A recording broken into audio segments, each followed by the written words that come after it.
Opa, agora sim, consegue me escutar? Ok, eu escuto muito bem. Como é que Muito estão as obrigado, coisas aí? muito obrigado pelo convite. Nós aqui agradecemos aqui pela Quad, o teu convite. Eh, o assunto hoje a gente vai tratar de indicadores econômicos, né? Eu Sim, sei que você é um grande estudioso disso, mas talvez para a turma seja interessante comentar a razão pela qual nós do mercado focamos tanto em indicadores econômicos, né? Há alguns mercados em que, por exemplo, o mercado de moedas, que são muito. É, a variável predominante como a economia está se evoluindo, como está o ritmo de atividades. Né? Fatores políticos também interferem no comportamento das moedas, mas, por exemplo, no mercado de ações, muitos dizem que o mercado de ações não representa a economia. Essa é uma expressão que você conhece e que é uma meia-verdade, né? ele Eu antecipa. gostaria que você, é, eu gostaria que o Heraldo, que você nos dissesse quais são as categorias de ativos que você mais monitora e os seus indicadores econômicos preferidos. A palavra é tua e você pode falar à vontade.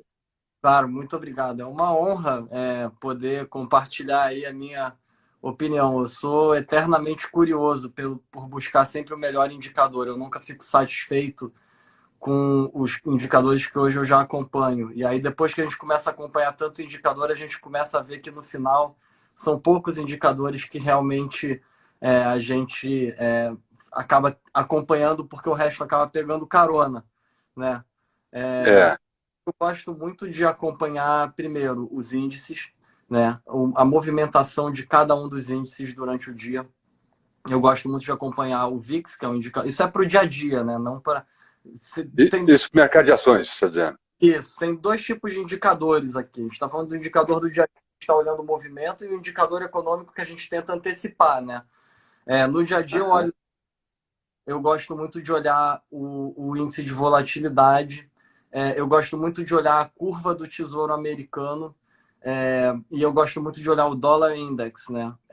Então, para mim, quando eles se movem na mesma direção, e o que significa mesma direção para mim significa num dia de volatilidade subindo e os índices caindo, e a gente consegue observar aí a curva de juros mais longa baixando os juros negociado, e o dólar index pegando força, é um dia que eu consigo tirar alguma conclusão.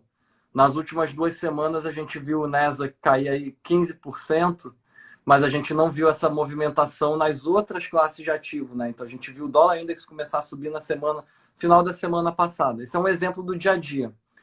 Quando eu estou olhando para frente, tentando antecipar o ciclo, eu gosto muito de olhar primeiro o personal consumption, que é o consumo aí, né, das famílias americanas, e eu gosto muito de olhar Uhum. o hourly wage, né? Porque para mim o hourly wage ele pode dizer mais do que o desemprego, por exemplo, e ele pode inclusive antecipar a inflação em ativos não tão variáveis como a gasolina. Então, o Uhum. hourly wage é interessante porque a gente consegue ver o número de horas médio trabalhado e o ganho por hora, né, do mercado de trabalho americano. E a gente consegue conectar isso com o potencial de consumo. E aí a gente tenta entender também o mercado de crédito. Então, olhar os dados das empresas de cartão de crédito, né, o que a gente chama no Brasil de PDD, no crédito. A gente tenta entender a disparidade entre a taxa de juros do empréstimo bancário para uma pequena empresa e a taxa de juros de um bonde de high yield para uma pequena empresa. E aí também tem os indicadores de alta frequência, e o que eu mais gosto aqui é venda de caminhões classe 8, porque quando as empresas estão antecipando aí, principalmente a Amazon, né, as empresas de varejo online, precisa fazer entrega, então essas vendas desses caminhões é bem interessante. E aí tem outros que mais recentemente, aí depois da pandemia, eu comecei a acompanhar os de alta frequência. Tem o do Open Table, que é um aplicativo de reserva de restaurante. Enfim, é, tentando pegar coisas de alta frequência e tentando confirmar esses indicadores de alta frequência quando chega o final do mês, olhando o consumo e o hourly wages. E aí, depois de um trimestre, a gente tenta olhar para trás e aí observar os outros indicadores para confirmarem o que a gente está olhando no mês, né, no curto prazo. Então, aí a gente vai olhar para desemprego, tentar entender as indústrias debaixo do desemprego, tentar entender o fluxo de empréstimos bancários, porque não adianta nada baixarem a taxa de juros se os bancos não emprestam. O New Construction Permits, né, são pessoas investindo em novas construções. Tem diversos indicadores, Gamboa, mas eu diria que o que eu mais gosto de olhar dos econômicos é o hourly earnings e o consumption Uhum, expected famílias. Né? Taxa de poupança eu gosto muito, tá? Principalmente em vencimento de trimestre. Enfim, e aí a inflação a gente tenta usar os outros modelos, a gente tenta usar o Inflation Gauge do Fed, em vez de usar uhum, o CPI. E aí eu gosto de olhar semestralmente para o LEI, né, para o Leading e para o Coincident. Né, e casar isso com uhum. o fluxo de compra e venda, se o fluxo é positivo ou negativo de investimentos em ETFs ou em mutual funds de bolsa. Tentar. Porque o pessoal acha que os indicadores vão dizer para a gente o caminho, mas é que 90% deles só vão confirmar o caminho lá na frente, Uhum, principalmente o desemprego, né? Eu queria te uhum. perguntar aqui nessa live quais que você gosta de observar e se você, dentre os que eu falei, se tem algum que você também gosta de olhar. E você se referiu, focou por hora, depois a gente vai entrar em outros mercados, né? No mercado de ações, correto? Correto. O, uma das primeiras coisas, bom, eu fiz mestrado acadêmico em inteligência artificial e uma das primeiras coisas que a gente aprende é o que eles chamam de maldição da dimensionalidade, the curse of dimensionality,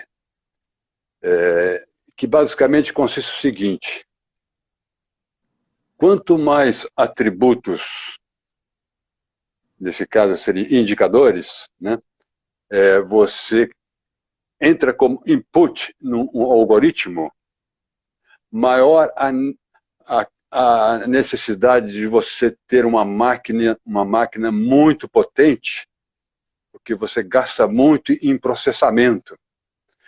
Não só isso, exige-se uma base, uma amostra de dados monumental. Ela exponencia à medida que você aumenta o número de atributos.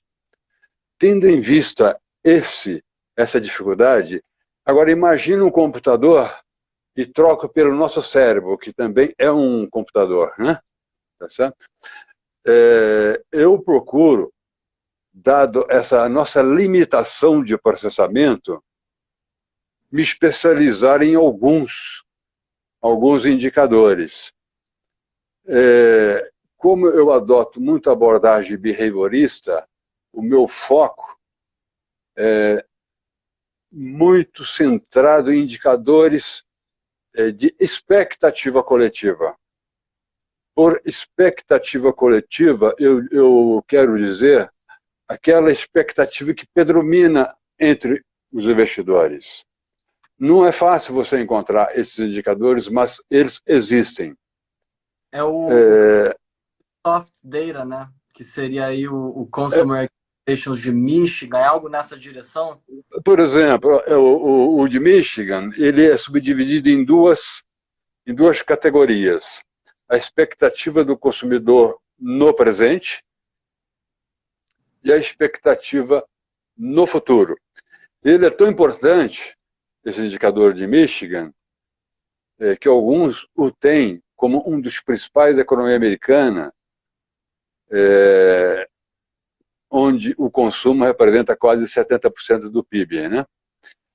Inclusive o Conference Board, que também divulga indicadores compostos, ou seja, vários constituintes, né? Ele inclui entre um dos seus itens a confiança do consumidor e pega emprestado de Michigan. Eu não sei se é aquela que expressa a visão do consumidor no presente ou se é no futuro. Eu não me lembro agora. Então, só para ter uma ideia da importância dele. Outros indicadores que eu uso e também sempre no foco de expectativa, porque no meu julgamento as mudanças nas expectativas, particularmente de lucros, é que movem o mercado de ações. Obviamente, tem outros fatores, como política monetária, aí eu fico de olho no mercado futuro de Fed Funds, que ali também expressa uma expectativa, porque o mercado, quando precifica algo, é uma expectativa, né? Tá certo? Geralmente, o Fed atende o mercado. Sim. Mas eu vi em três ocasiões, que o Fed surpreendeu o mercado. Eu sabia qual era a expectativa, estava precificado, e a véspera estava ao em torno de 90% precificado uma determinada decisão do Fed, e ela veio contra. A primeira vez que eu vi isso foi quando, ainda na gestão de Alan Greenspan, no início de 2000, o mercado esperava, se eu não me engano, uma pequena elevação, e ela veio muito maior. Aí o mercado desabou. Né? A segunda vez que eu vi foi logo após daquele evento, da quebra daquele grande fundo long term, Sim. que era gerido por prêmios nobres, quando Greenspan, numa reunião extraordinária, surpreendeu o mercado com um corte de juros por conta do receio de que aquela crise pudesse contaminar o sistema financeiro. Né? E a última, que eu me lembro, foi no próximo ao esgotamento do bull market do S&P, em 11 de outubro. Em setembro, esperava-se um corte, que o mercado já estava dando sinais de problemas.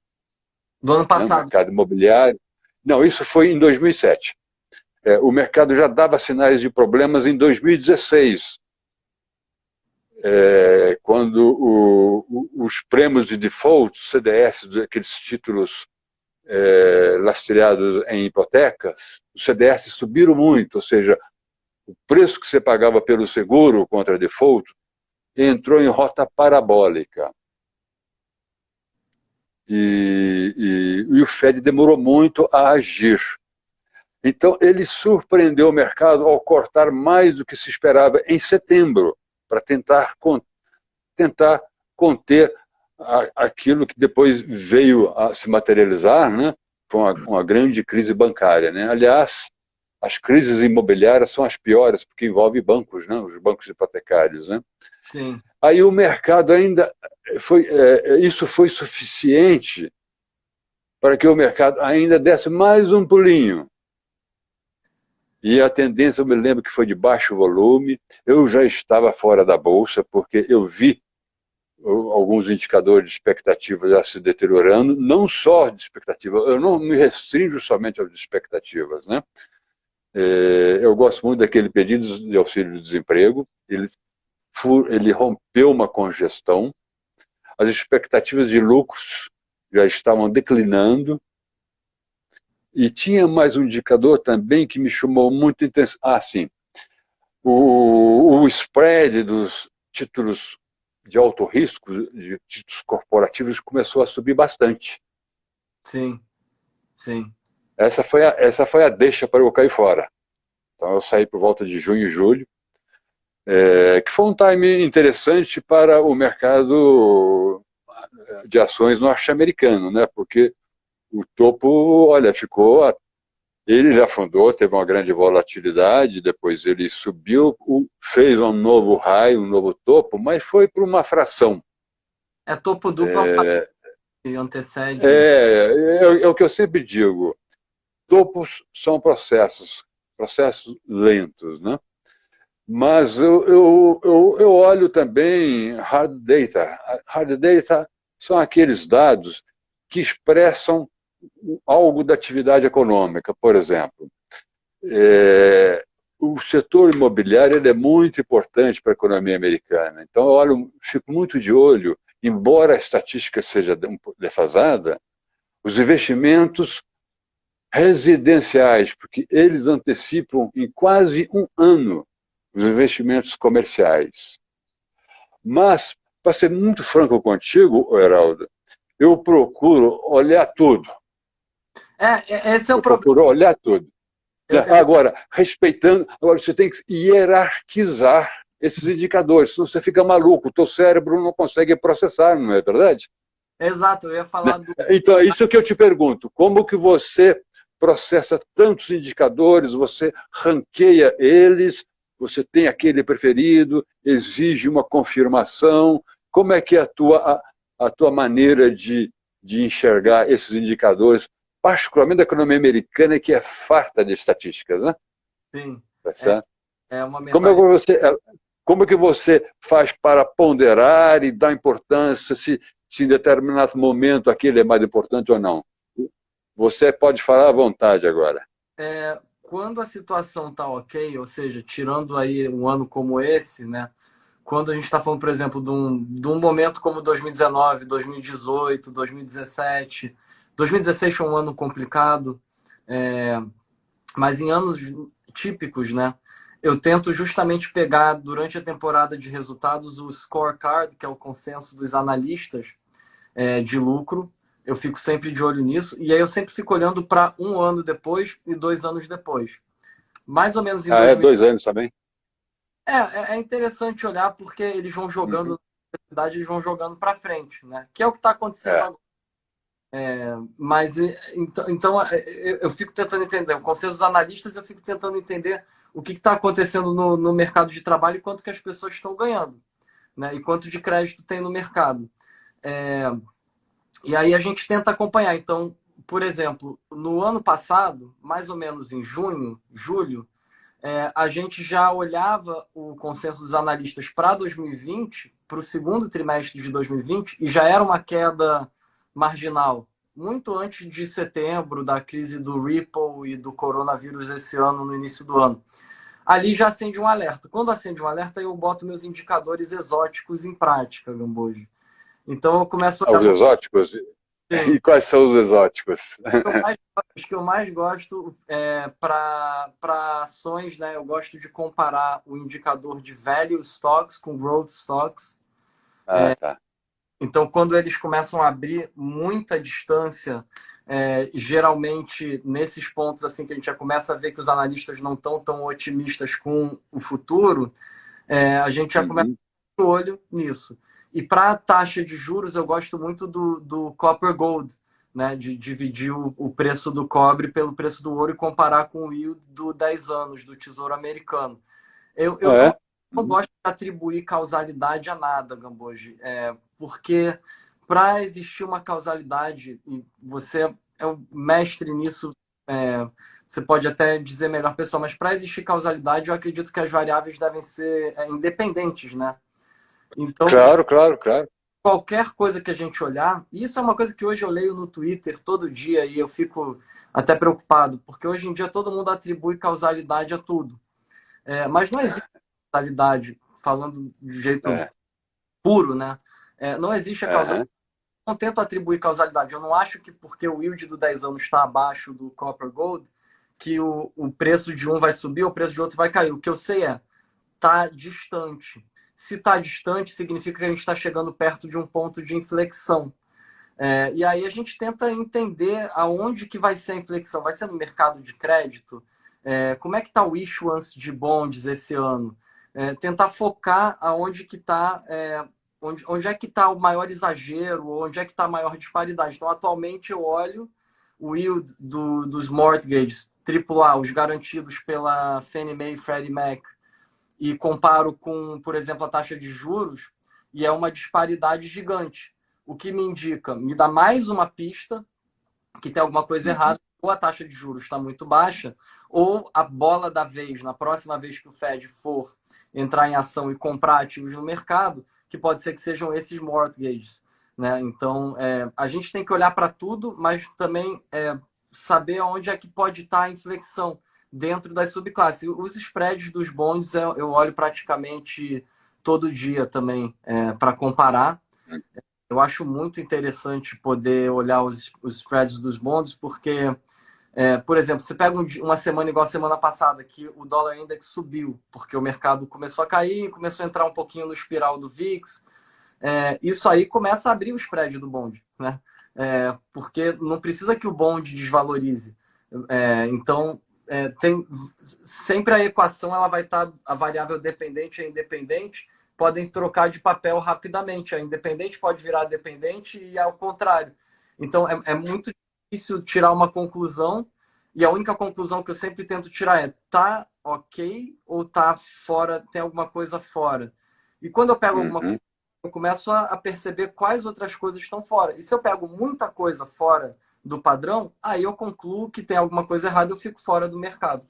Entendeu? Mas eu não É. tenho causalidade nem prever nada, eu não tenho essa capacidade. Uhum. Você tem uma abordagem muito semelhante à minha, se eu entendi bem. Eu sempre digo que o mercado é o predador, eu sou a presa. Exato. Né? Então, se eu estou na selva, eu fico quietinho, Sem fazer procurando barulho. movimentos anormais. E parece que é o que você faz, ou seja, quando algum indicador desalinha completamente, aí você É, investiga e tenta procurar uma razão e confirmação em outros indicadores para você montar um quadro, né? É basicamente isso. Ou exato. você gostaria de elaborar mais? Eu posso te dar um exemplo atual para. É basicamente isso. Por exemplo, é, a disparidade, isso é um relatório da Moody's mensal que eu assino. A disparidade de seletividade de empréstimos bancários só não ultrapassou ainda a seletividade de 2008. Esse é um indicador da Moody's que fala assim: eles entrevistam os gerentes de banco e falam o quão likely, né, o quão, não sei a tradução, o quão você gostaria, você está dando empréstimos para empresas. É, Uhum, e como são os seus termos? Também tem hard data. Quantos por cento de colateral, qual é a taxa de juros, qual é a maturidade. Então, você compara a seletividade no empréstimo ficando cada vez mais difícil, menos empresas conseguindo pegar empréstimo, e você compara com o spread dos bondes de high yield, né? Esse é um que eu tenho olhado e que está muito estranho. É, quais outros que têm me chamado a atenção ultimamente? No mercado de ações, por exemplo, você tem empresas do setor de energia, tá? Que tem aí uma expectativa de quedas de lucratividade absurda. Praticamente o setor de energia americano ele está valendo o mesmo que ele valia em 2009, 2008. Perdeu a década. E aí, uhum, ao mesmo tempo, você tem um monte de empresa de energia que tem bonds hoje cotando a yields iguais a bonds de outras empresas de outros setores. E isso aqui eu estou falando só do mercado de crédito. uhum, Então, a conta não fecha, fica estranho. E para mim, se a gente for observar disparidades históricas completamente fora do padrão, eu acho que a Europa é o maior exemplo, o setor financeiro, né? A margem dos bancos europeus, ela nunca foi tão baixa, né? E existe uhum, uma dependência do Banco Central Europeu manter a máquina girando.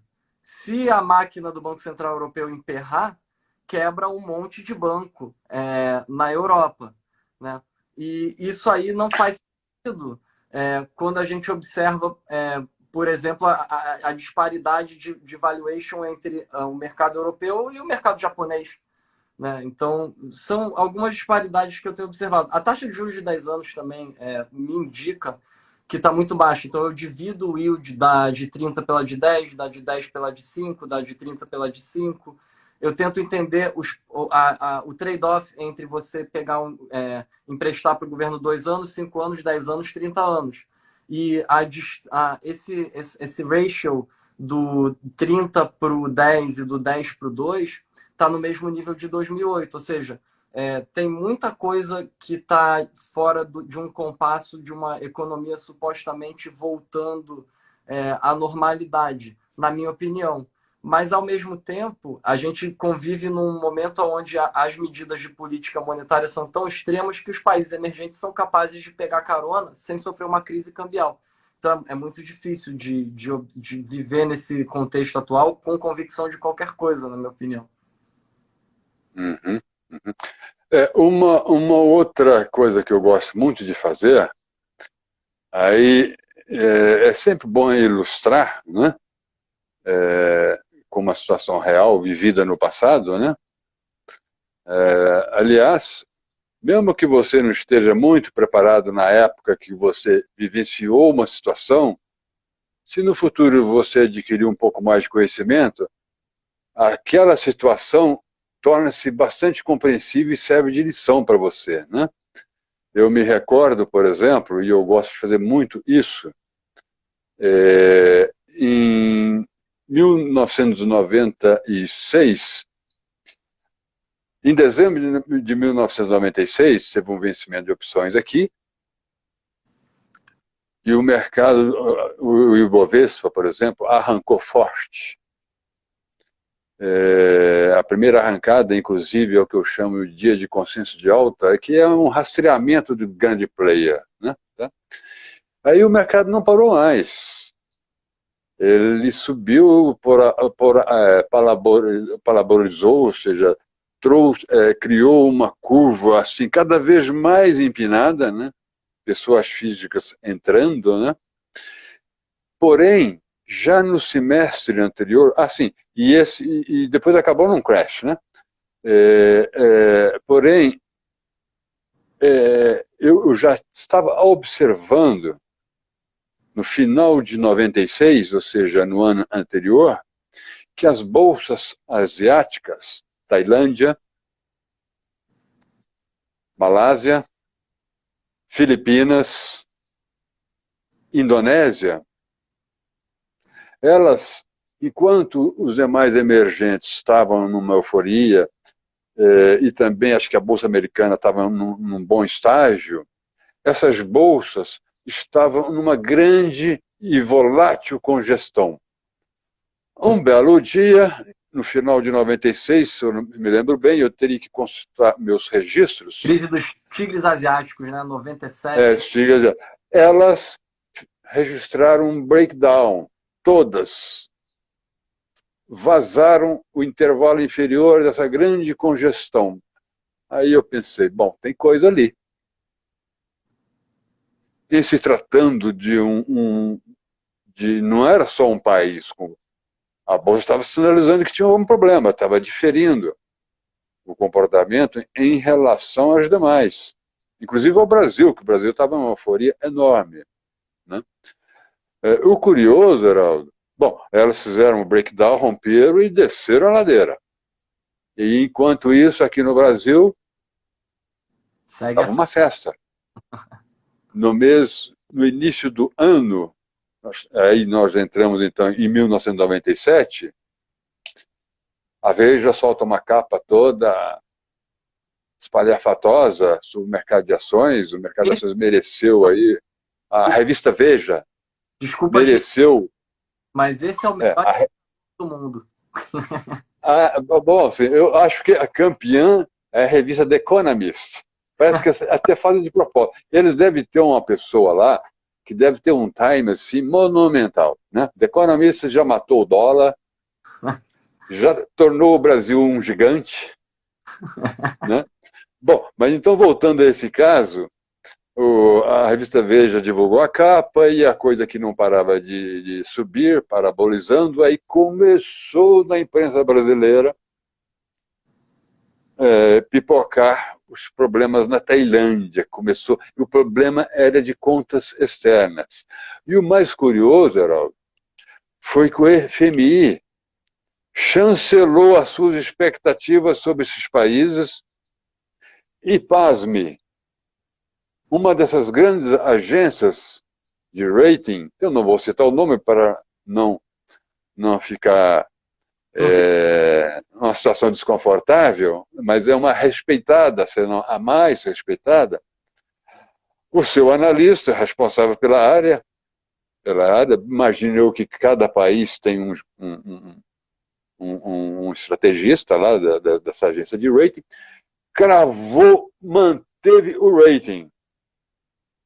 Mas um mês depois, aí começou o problema cambial. As moedas começaram a se desvalorizar, como sempre, uma briga entre o mercado e o governo. O mercado é muito maior. O mercado impõe. Né? Ele não tem lá um desalinhamento de moedas, eles vão vender aquela moeda. Isso aconteceu no Brasil. O Brasil, pior, no caso do Brasil, em 99, depois da crise russa, o Brasil tinha um tapete vermelho estendido, ou seja, garantia a saída do estrangeiro sem custo nenhum, porque ele mandava o câmbio artificial, até que veio aquela banda diagonal endógena do Chico Lopes. Né? Quando ele falou esse termo, o mercado já deu um salto. O dólar já deu um salto, já vem coisa aí. Como sempre, os bancos centrais começam com uma dose muito pequena e o mercado não aceita. De certa forma, os bancos centrais nem sabem qual a dosagem que tem que ser dada, né? Começa com uma pequena. A reação foi muito ruim, aí começa uma dosagem maior. Até que a porteira se abriu, né? E o dólar saiu de 1,30, se não me engano, e chegou a bater 2, né? Isso num prazo muito curto. Né? Então, voltando ao ponto, eu também gosto de olhar muito, a exemplo do que você falou, dessas relações intermercados. Você falou do cobre em relação ao ouro, certo? Sim. E, aliás, todos os mercados têm vasos comunicantes, né? Sim, por isso que não existe causalidade, exatamente. O mercado de câmbio, você tem que olhar o mercado de ações, e não só olhar só para o seu umbigo, olhar os demais mercados de ações, mesmo que talvez você não conheça profundamente aquela economia, você tem umas noções básicas, mas o price action já te diz alguma coisa, particularmente como neste exemplo, houve um breakdown simultâneo de 4 bolsas, pô. Sim. E depois, essa crise afetou inclusive a Coreia do Sul. Sim. E um ano depois, afetou a Rússia, né? Com o default. Né? Aí certo? Né? Tá certo. Bom, nós falamos bastante sobre o mercado de ações. Que outros ativos que você gosta de acompanhar e os indicadores? A palavra é tua também, eu tenho muita curiosidade com a questão da China, Camboja. Então, a gente não sabe. É uma caixa preta. E a gente já sabe o que está acontecendo lá dentro. Mas eu tenho uma suspeita que a China trilha exatamente o caminho dos tigres asiáticos nos anos 90, mas de uma forma mais grandiosa. Então, como é que eu consigo ler o que está acontecendo na China com um pouco de informação que a gente tem? Eu utilizo, por exemplo, a exportação da Coreia do Sul para a China. O que a Coreia do Sul mais vende para a China é chip de semicondutor. O que hoje é utilizado na indústria chinesa, nos anos recentes pelo menos, né, que deixou de ser fazer camiseta, brinquedo de crianças, sapato de couro, e começou a fazer tecnologia.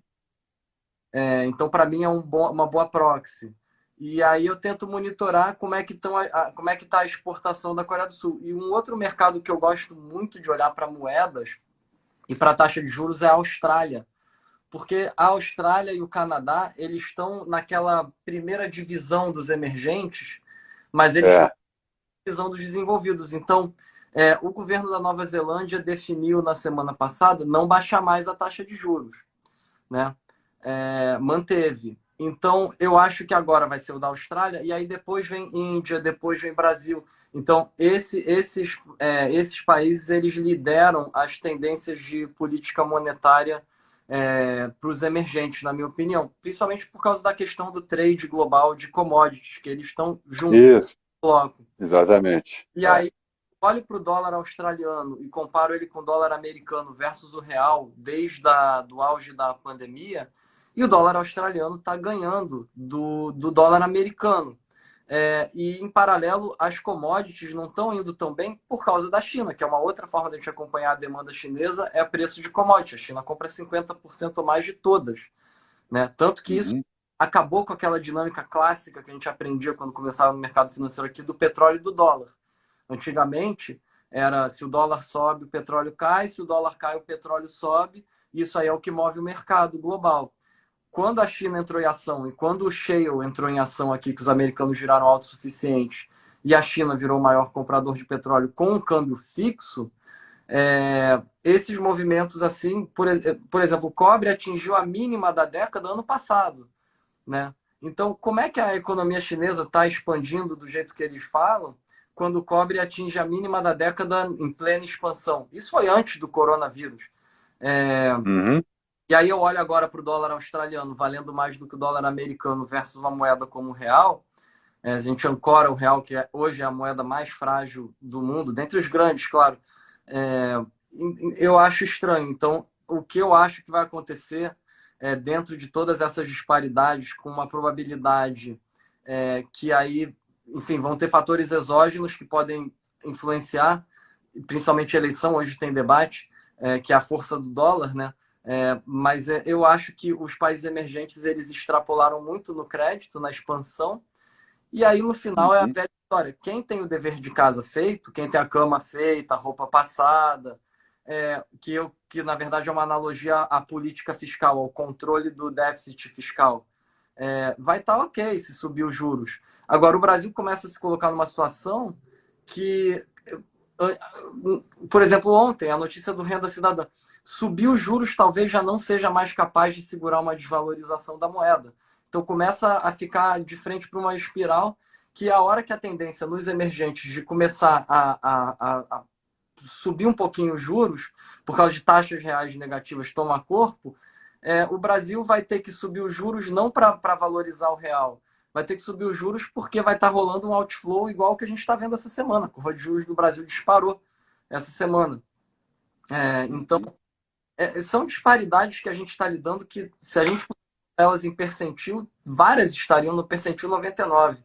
O que você acha dessa questão, Gamboge, das moedas e das taxas de juros dos emergentes e da eleição? Porque se o Biden ganhar e os democratas tiverem a maioria no Senado, a maioria na Câmara, vai arrebentar o déficit fiscal americano, ok, o dólar não fica forte. Agora, se o Trump ganhar e a economia, por mais que não volte ao nível anterior, mas indicar que vai manter aí esse ritmo de recuperação, mesmo que mais devagar, é questão de tempo até o dólar valorizar e os emergentes terem que voltar atrás.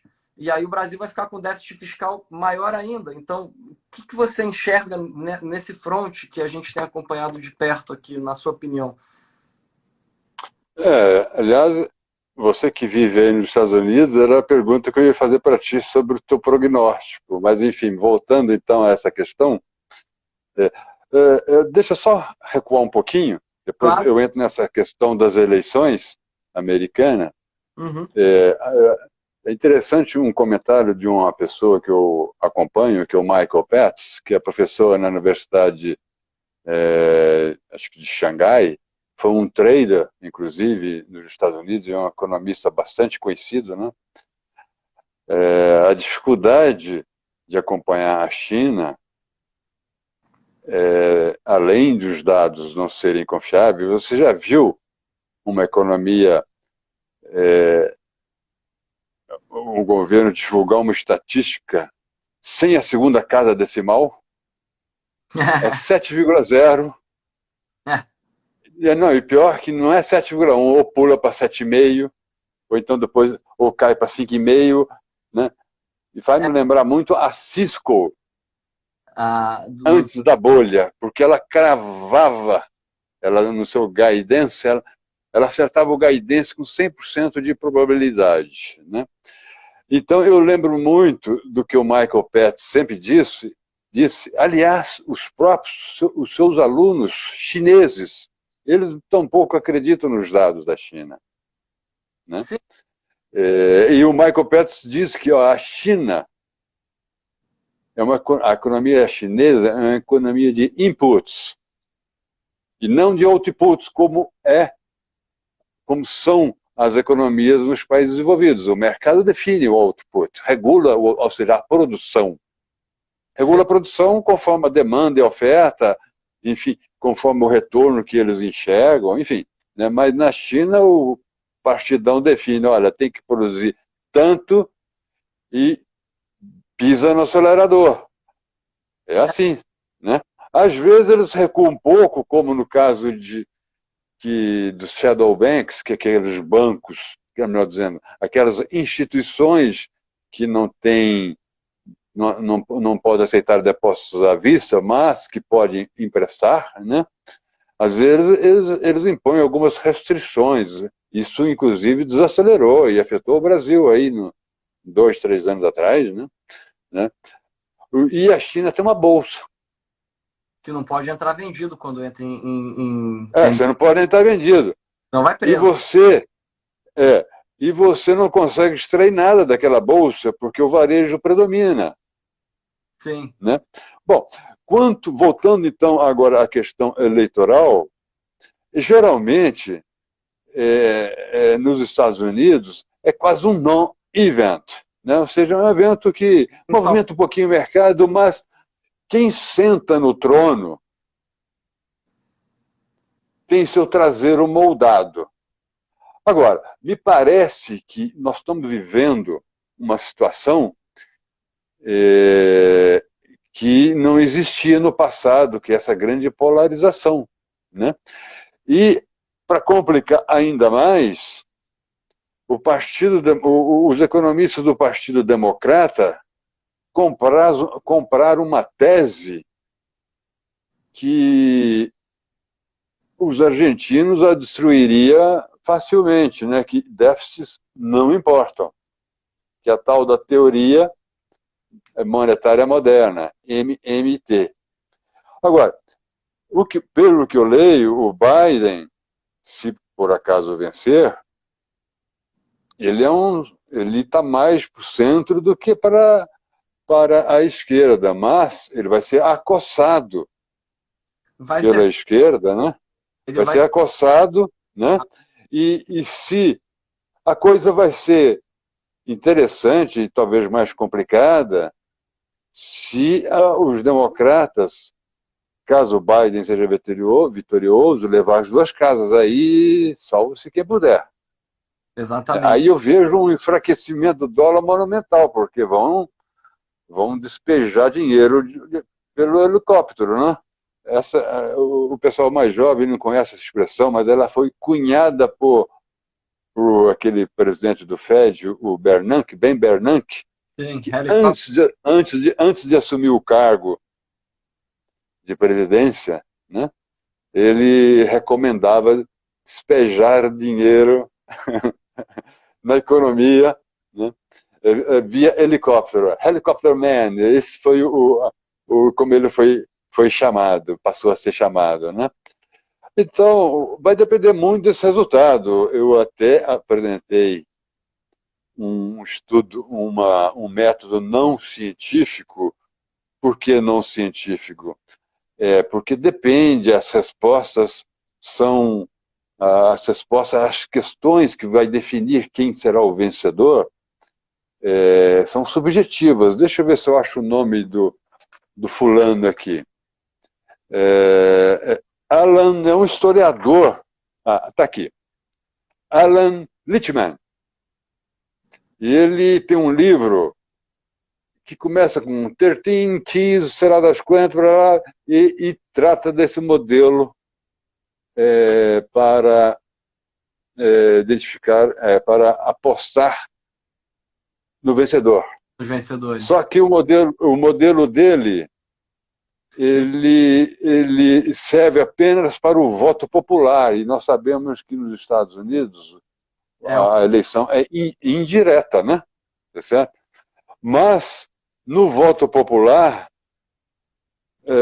eu não chequei isso, mas eu li que ele tem um bom track record, ou seja, um bom histórico. Por exemplo, ele acertou no voto popular o Al Gore, mas o Al Gore perdeu no colegiado. Acertou o Trump, mas sem querer. é, Ele acertou o Trump no voto popular, mas o Trump ganhou, foi no colegiado, tá certo? Então, né, não há modelo infalível. Bom, resumo. Ele está apostando.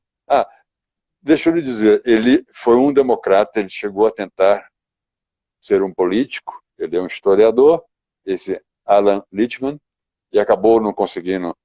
Conseguiu 1% de votos, né? E ele, então, tem um viés democrata, mas apostou no Trump. Né? No momento, na entrevista, e eu vi as notas que ele deu, e pelas notas, Joe Biden, venceria no voto popular. Bom, aproveitando o fato de que você reside na Flórida, e esse é um estado chave, né? Um swing state, um estado-chave, né? Você consegue ter uma percepção aí na Flórida, quem leva no colegiado, porque na votação popular não, pode ensejar uma disputa judicial aí, né? Mas, enfim, e aumentar a polarização. Mas no eu acho. colegiado, enfim, em resumo, qual o teu palpite aí pelo que você já que vive aí em Miami, né? Sim. Você consegue ter uma intuição, um cheirinho? Sim, bom, vamos lá. A Flórida é um swing state, mas como é que a Flórida é dividida? Você vai ter dois ou três polos que são sempre democratas. Um deles é a região de West Palm Beach, Fort Lauderdale, que fica aqui ao norte de Miami, que foi justamente onde deu a recontagem do Bush nos anos 2000. Ali você vai ter um público que é o pessoal que a gente chama aqui de snowbird, que é o passarinho de neve. É o pessoal, quando fica velho, se muda para a Flórida e vota democrata. O mesmo É? acontece em volta de Orlando e em volta de Tampa Bay. Mas o resto da Flórida é predominantemente republicano. O governo da Flórida é republicano há várias décadas. Eu estava em Naples na semana passada, visitando meu amigo Doc, que inclusive está comentando aqui na nossa live. E a percepção que eu tenho lá em Naples é que todo mundo está torcendo para o Trump. A percepção que eu tenho aqui em Miami é mista, porque o Biden, dentre os candidatos democratas, ele tem pouco apelo dos latinos. Então, isso pode fazer diferença para o Biden em locais como Miami-Dade, porque a Kamala Harris esteve aqui em Miami tem 2 semanas, e o pessoal que veio da Venezuela, veio de Cuba, veio do Brasil, veio da Colômbia, o pessoal foi às ruas com placas escrito socialismo não, entendeu? Então, eu acho que essa falta de apelo do Biden com os latinos vai acabar influenciando ele aqui e no Arizona, porque os únicos latinos que não experienciaram o socialismo e que são imigrantes aqui são os mexicanos. Então, os mexicanos eles caem dentro da receita, né, da cartilha do pós-modernismo barra marxismo que os democratas hoje impulsionam, que é mais ou menos a mesma coisa que a gente vê na Europa, de vitimização, etc. Mas os latinos que são do Caribe e da América do Sul, que é o que predomina aqui na Flórida, é um perfil de latino diferente do resto, eles não caem nessa cartilha porque o discurso dos democratas é algo que todo mundo já viu no passado nos seus países e que imigrou por causa disso. Mas a minha maior preocupação não é nem com a presidência, é com o Senado. E a minha segunda maior preocupação é, independente de quem ganhar, cara, ganha com uma margem bem grande, porque a pior coisa que pode Ah, ser é? colocada na mesa Ah, sim, é a dúvida do processo democrático. E o estrategista exatamente. democrata que está conduzindo a campanha, ele era da inteligência americana no governo Obama e era a estratégia que eles utilizavam no Oriente Médio. Eles desestabilizavam países utilizando a dúvida do povo frente ao resultado da eleição. É algo que eles já fizeram durante uma década no Oriente Médio, em países como Muito importante essa observação. e esse é o cara que está chefiando a campanha do Partido Democrata, entendeu? Assim como o conselheiro econômico da Casa Branca, do Biden, vai ser o cara que decidiu mandar para o Irã US$ 1 bilhão em cash no avião, porque o Irã prometeu que não ia mais mexer com arma nuclear e depois o Irã não cumpriu o prometido. Então, essas são as pessoas que cercam. E me preocupa muito essa direção. Mas eu acho que no final do dia, aqui nos Estados Unidos, o pessoal tem uma filosofia de vida diferente, né? Então, quando vem um candidato prometendo muita coisa, isso, aquilo, o pessoal aqui não é igual na América Latina, o pessoal duvida, entendeu, Gambojo? O pessoal fica meio assim, poxa, Uhum. quem é que vai pagar por isso tudo, entendeu? Então, a gente Porque, é, é um ponto de reflexão. É, se de fato os Estados Unidos entrar nessa direção, pode ser bom no longo prazo, porque é melhor entrar agora, que a taxa de juros ainda não está negativa, e que os bancos ainda têm margem, ainda têm caixa, ainda tem gordura para queimar, mas se o Bernanke e a Yellen não fossem teimosos, eles podiam ter começado a subir os juros uns 18 meses antes de quando eles começaram a subir. Teria mais gordura para queimar. Então, tá nas mãos de Deus, cara. É o destino aí ocidental, entendeu? uhum. Bom, mas em resumo, você enxerga essa uma eventual vitória dos democratas? Você acha que é necessário que eles vençam nas duas casas, além da presidência, para que esse cenário do esbanjamento do déficit venha a se concretizar? Ou você acha que se os republicanos segurarem o Senado, pode só aumentar a polarização, manter a polarização, mas os republicanos trancariam essas pautas malucas, né, dos democratas? Você vê chance de essas duas casas serem levadas pelos democratas? E se for o caso, que repercussão você vê isso, por exemplo, para o dólar em si? Bom, eu acho que os republicanos mantêm o Senado. A questão é quais republicanos. Porque dentro do Ah, republicano, até igual o Partido Democrata, você tem duas alas lá. Você tem essa ala mais establishment, que era a do McCain, né? Que a primeira promessa do uhum, Trump era acabar com o Obamacare, que é um sistema de saúde complicado, porque ele não é nem privado nem público e é cheio de buracos. E os republicanos no Senado falaram, não, a gente vai votar, vamos mudar isso, né? Vamos voltar a privatizar. E a ala do McCain traiu o Trump. Eles combinaram de votar a favor e aí no dia da votação eles votaram contra, né?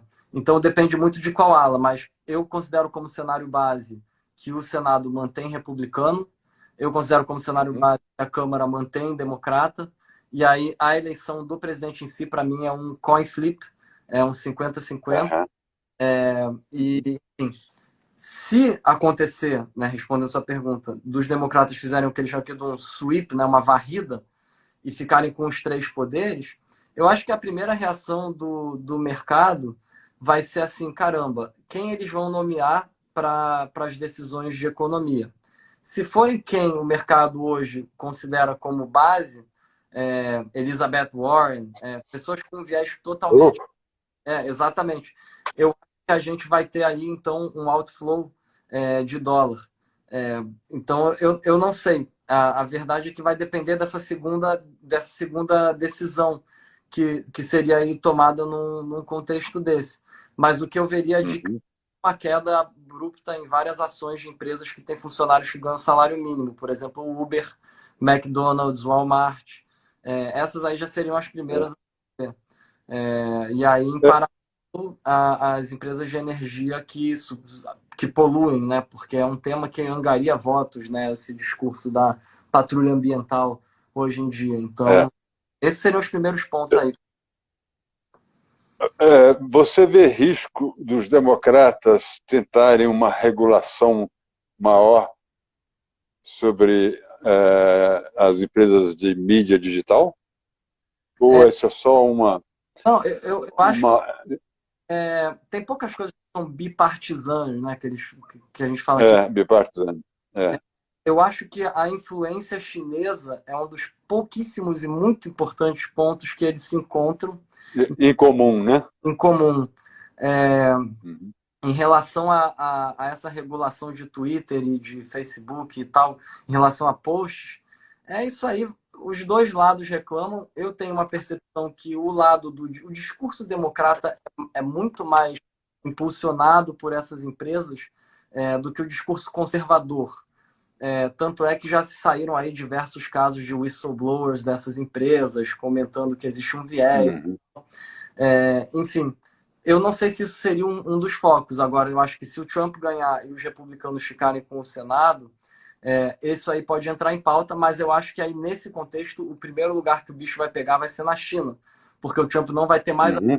a com reeleição, e se ele tiver maioria no Senado, ele vai ter um caminho livre para poder aí Uhum. peitar novamente a China em várias áreas que foram perdidas nas últimas décadas, né? É. Ô, Heraldo, eu agradeço muito a tua presença, foi muito interessante a sua conversa, particularmente essa sua visão sobre as eleições e também seus inúmeros indicadores. E eu preciso agora, Heraldo, dar alguns avisos antes que o Instagram nos encerre ao invés de a gente encerrar. Então, fica aí meus sinceros agradecimentos pela sua participação muito, muito profícua, tá? Amanhã, às 18 horas, terá uma live entre o Tiago, que é da Quad, e o Luiz Nunes, que é um gestor da Forpus Capital. Então, essa turma gere um fundo de 800 milhões de reais e, desde 2015, apresentou um retorno de 700% ao ano, um retorno acumulado. Eles empregam uma abordagem semelhante à Quad, que é top-down, ou seja, se foca mais na área macro, né? Porém, utiliza operações estruturadas com opções para pegar aquelas probabilidades de cauda, né? E capitalizar seus ganhos, né? Um outro recado que o Tiago vai disponibilizar no material, e aí eu vou dizer onde ele poderá ser encontrado, uma edição extraordinária que eu divulguei em janeiro, antes do crash. Né? Qual foi a motivação para tanto? E, finalmente, a Quad está compartilhando materiais complementares a essas lives nos grupos do Telegram e do WhatsApp.